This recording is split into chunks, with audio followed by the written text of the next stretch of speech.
Buenos días, este es mi primer video que voy a realizar para los alumnos de tercer año de escuela secundaria. La materia es física.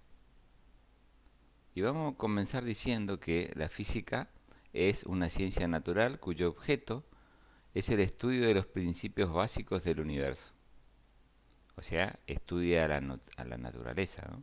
Y constituye uno de los cimientos de las ciencias físicas, la astronomía, la química y la geología. El objetivo de la física recae en la comprensión de fenómenos mediante la elaboración de teorías con bases experimentales, es decir, utilizan mucho la observación.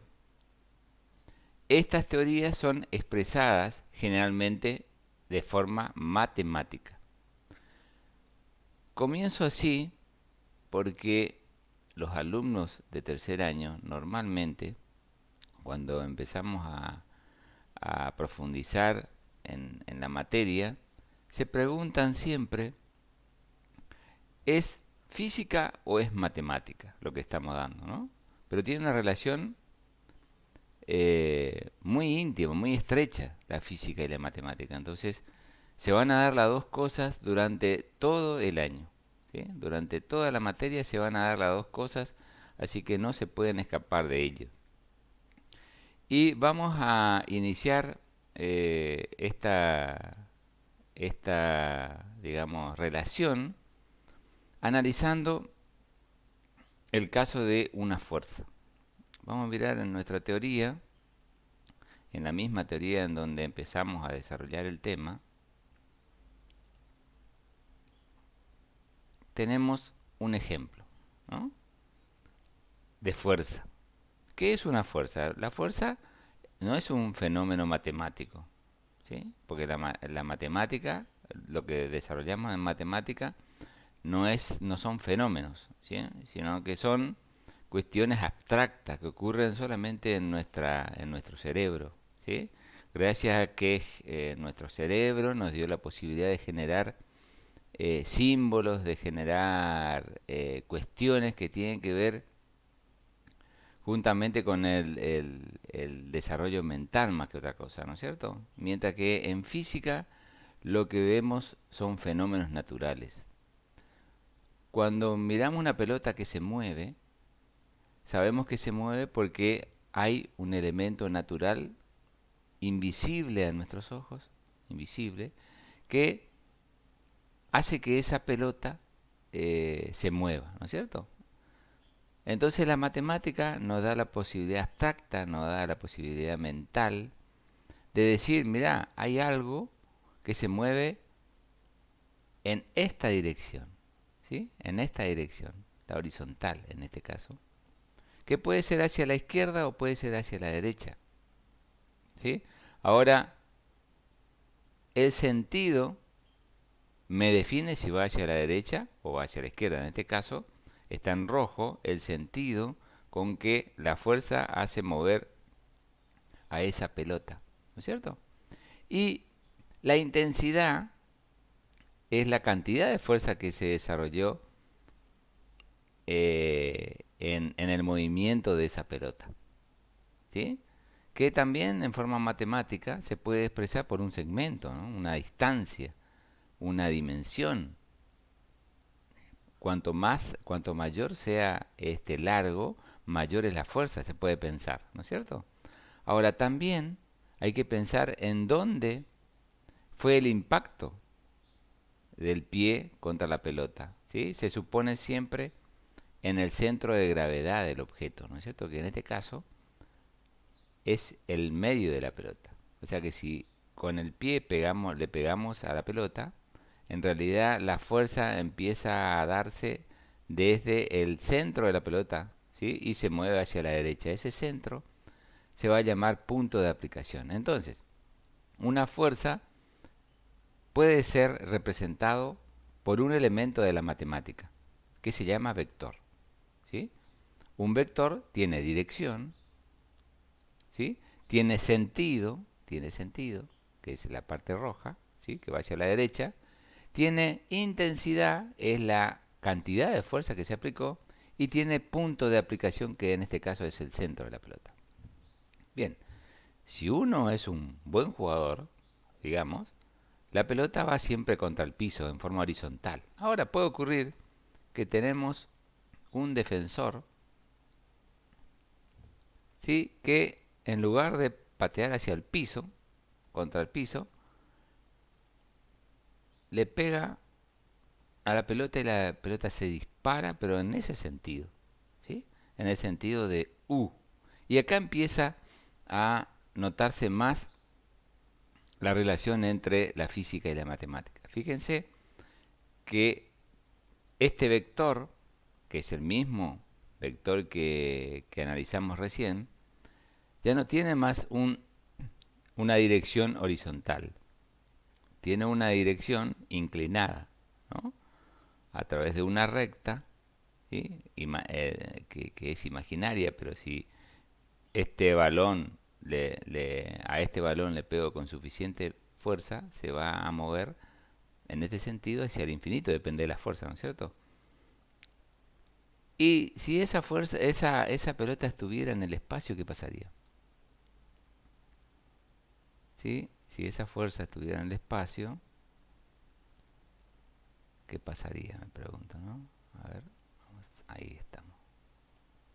Le sacamos los ejes coordenados y le sacamos la grilla y vemos que la pelota esta está en el espacio. La pelota está acá en el punto A, ¿no es cierto? Ya desapareció el balón en sí mismo y representamos a esa fuerza de la pelota a través de un vector, ¿sí? U sería la intensidad de esa fuerza, representaría el vector, es la distancia entre A y B, ¿sí? La dirección está dada por la recta que une A y B, que puede ir hacia abajo o puede ir hacia arriba, pero el sentido me define la flecha, ¿sí? Bien, ahora, si está inclinado la fuerza, yo tengo que aplicar cuestiones que tienen que ver con la matemática para su análisis. Y en ese caso, la relación o el instrumento matemático que voy a utilizar, además del vector, son ángulos, por ejemplo, beta y alfa, ¿cierto? Vamos a poner la grilla y vemos que alfa es el ángulo que genera el vector con el eje de las X. Y beta, si bien acá no se ve, vamos a poner la grilla, vemos que hay una vertical acá, paralela al eje de las Y's, que genera el ángulo beta, ¿sí? O sea que el vector tiene un ángulo beta con respecto al eje Y y un ángulo alfa con respecto al eje X. Además, si además de eso le colocamos un triángulo, empezamos a tener cada vez más relación con la matemática. ¿Mm? Ese triángulo es un triángulo rectángulo, porque acá tiene un ángulo de 90 grados. En C tiene un ángulo de 90 grados. Y alfa y beta complementan los ángulos internos del triángulo rectángulo. Sabemos que el ángulo, perdón, los ángulos internos, la suma de los ángulos internos va a tener que ser de 180. O sea que si acá tengo 90, beta más alfa me va a dar también 90, ¿no? Sigamos el análisis, ya nos metimos bastante en la matemática, ¿sí? Bien, también existe una relación matemática de un triángulo rectángulo. Cada vez estamos profundizando más el tema, ¿no? Que seguramente ustedes ya lo conocen, ¿sí? Se llama Pitágoras, esa relación. O sea, a través del teorema de Pitágoras, uno puede relacionar los catetos A, B y la hipotenusa C, ¿no? Ustedes en matemática están viendo esa definición. Acá lo están viendo, ¿sí? En la teoría, acá tenemos el triángulo rectángulo bastante parecido al que estamos analizando nosotros. Al lado largo, que está opuesto al ángulo recto del triángulo rectángulo, se lo llama hipotenusa. Y a los otros lados más cortos se lo llama cateto. ¿Sí? Beta, tiene un cateto adyacente, el que está pegadito a él, y alfa también tiene su cateto adyacente, que está pegadito a él. ¿Sí? Ahora, también beta tiene un opuesto y alfa también tiene un opuesto. Entonces ahí definimos las cuestiones de cateto opuesto y cateto adyacente. ¿No es cierto? Tengan en cuenta esas cuestiones. Cuando analizamos el ángulo alfa, el cateto adyacente es el que está pegadito a él y el opuesto es el que está enfrente. Bien, volvamos a nuestro análisis. Si tenemos en cuenta Pitágoras, ¿qué decía Pitágoras? Pitágoras decía que en un triángulo rectángulo existe una relación que no se puede modificar o no se podrá modificar nunca. ¿Sí? La relación entre la hipotenusa y sus catetos. Cualquiera sea el triángulo rectángulo, no importa la altura del triángulo o el ancho del triángulo, siempre el cuadrado de C va a ser igual a la suma de A al cuadrado más B al cuadrado. ¿Sí? En definitiva, sería la hipotenusa al cuadrado va a ser igual a la suma de los cuadrados de los catetos. Ese dice el teorema, ¿no es cierto? No se discute el teorema, porque ya está demostrado, lo estudiamos siempre. Bueno, avancemos. También hay una relación trigonométrica en esta cuestión. Son todas herramientas matemáticas que me va a poder ayudar para el análisis de ese vector que pusimos al principio, ¿no es cierto? Son herramientas matemáticas. Son figuras que ocurren en mi cabeza demostradas matemáticamente, ¿no? Y hubieron otros estudiosos, por supuesto, que nos ayudaron a comprender estas cuestiones, ¿no? Acá está diciendo que seno de alfa, un número que puede ser decimal, ¿sí? Siempre es constante, siempre es constante cuando yo tomo el cateto opuesto y lo divido por la hipotenusa, en cualquier triángulo rectángulo. Es decir, que si yo tomo A, no importa su dimensión en este momento, y lo divido por C, tomo A y lo divido por C, ¿sí? Si pongo números a y a C, voy a obtener un número que va de 0 a 1, siempre, ¿sí? Ese número que va de 0 a 1 representa el valor seno de alfa, que en definitiva con un cálculo en la calculadora voy a obtener el ángulo de ese valor, ¿no? Vamos a ver cómo más adelante. Bien, entonces, como principio, tenemos el teorema de Pitágoras en este análisis y el seno de alfa, que es el cateto opuesto sobre la hipotenusa. Voy a ver cómo sigue esta cuestión, ¿sí? Entonces, el seno de alfa va a ser A sobre C.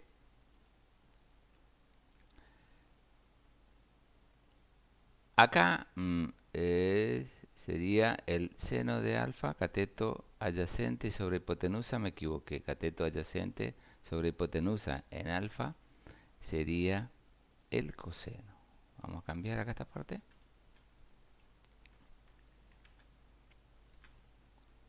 El coseno de alfa, ¿sí? El coseno de alfa va a ser el cateto adyacente sobre la hipotenusa. Vamos a ver si sigo manteniendo la idea. Ahí está bien, ¿sí? O sea que el coseno de alfa va a ser igual a B sobre C. ¿Mm? Todos estos análisis que estamos desarrollando ahora son cuestiones que tienen que ver con la matemática, que me ayudará, como dije recién, a analizar el vector, que también es un ente matemático, pero que representa un fenómeno natural, que es una fuerza en este caso. Sigamos. Luego dice, Si tomamos como ejemplo que A vale 3 y B vale 4, fíjense en mi triángulo, A vale 3, 1, 2, 3, que es la altura del segmento BC, ¿no es cierto? Y B vale 4 es el ancho de la base, 1, 2, 3, 4. O sea, tomé el ejemplo que tenemos aquí abajo como datos para hacer el análisis. Avancemos. Esto va ocurriendo en cualquier triángulo rectángulo, ¿eh? No importa el valor que yo tome de A y de B, voy a obtener valores siempre constantes del coseno de alfa y del seno de alfa. Por supuesto, como dije también, van a ir variando de 0 a 1. Bien, acá ocurren las siguientes relaciones. En este caso, yo tomé como relación el teorema de Pitágoras. ¿Mm? También puedo decir que C, si despejo el cuadrado de C de acá arriba, lo llevo al segundo miembro, el cuadrado en el primer miembro pasa al segundo como raíz, ¿sí? Y en lugar de A, coloco el valor 3, por eso está 3 al cuadrado, y en lugar de B, coloco el valor 4. ¿Están comprendiendo qué es lo que hice? Le di valores numéricos a los catetos para obtener cuánto vale C. Me voy a mi calculadora. En este caso no hace falta la calculadora. ¿Por qué? Porque 3 al cuadrado es 9, más 4 al cuadrado es 16, 9 más 16, 25, y la raíz cuadrada de 25 es 5. ¿Sí? Vamos a evitar la calculadora, vamos a trabajar con nuestra mente. Bien, si además de eso buscamos la relación 1 y 2 para su análisis, que nos va a ayudar para comprender este fenómeno, ¿sí? Podemos decir que de 1,